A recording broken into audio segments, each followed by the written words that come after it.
Students, myself Sanjay Kumar Dubey, your moral science teacher, suggest you that stationery shops are opening. You should buy books and copies and do your work on fair copies. And this is your first chapter, True Wisdom.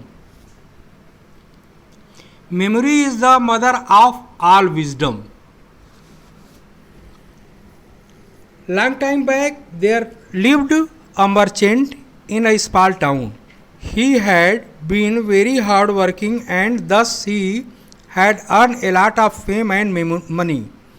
He became one of the richest person of his town, and as is the law of nature, by the passage of time he grew weaker and then too old to work, so he decided to hand over all his possessions to his both son. Possessions means sampatti.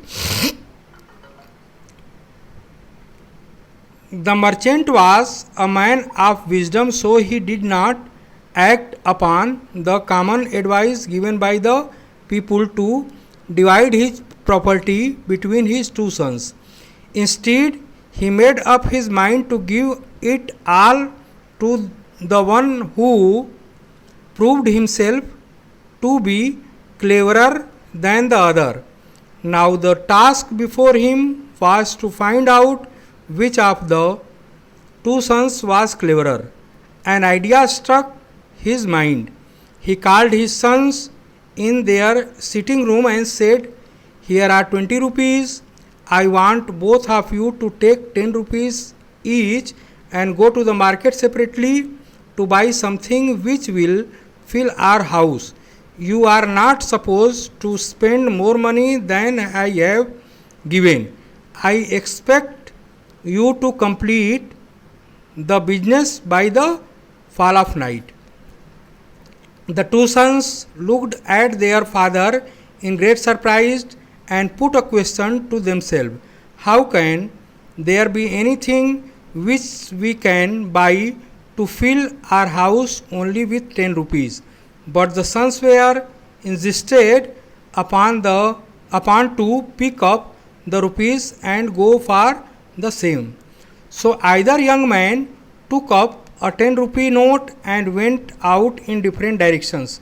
The first son took the note with him and went direct to the market.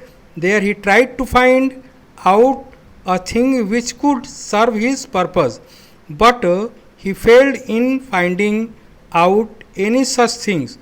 All of the day long he wandered through the market, stopped before every shop, peeped matlab jhaka inside, but he could find nothing.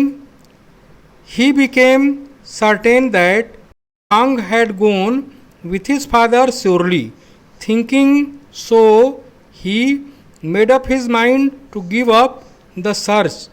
Just as he was returning home in despair, he saw a bullock cart with a load of hay. He thought, "This can work. I wonder how much hay I can get for this 10 rupee note." Dear students, now I am going to explain this story. Dear student, according to this story, there was a rich merchant and he has two sons. After the passage of time, merchant become old and weak and wanted to give his all property to his cleverer son, and he wanted to know which of his son was cleverer. So one day he called both of his son and he gave 10 rupees note each of his son separate and asked to purchase a thing which will fill the house completely. One of his son went to the market and failed to finding anything in 10 rupee which could fill the house. When he was returning from market, he saw a bullock cart filled with hay. Hay means सूखी घास होता है. And he asked the price of hay from the driver of bullock cart. Dear students, now I am suggesting you once more that stationery shops are opening.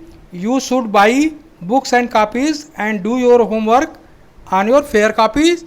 And your homework is that read these stories once more and write and learn word meaning of underlined words.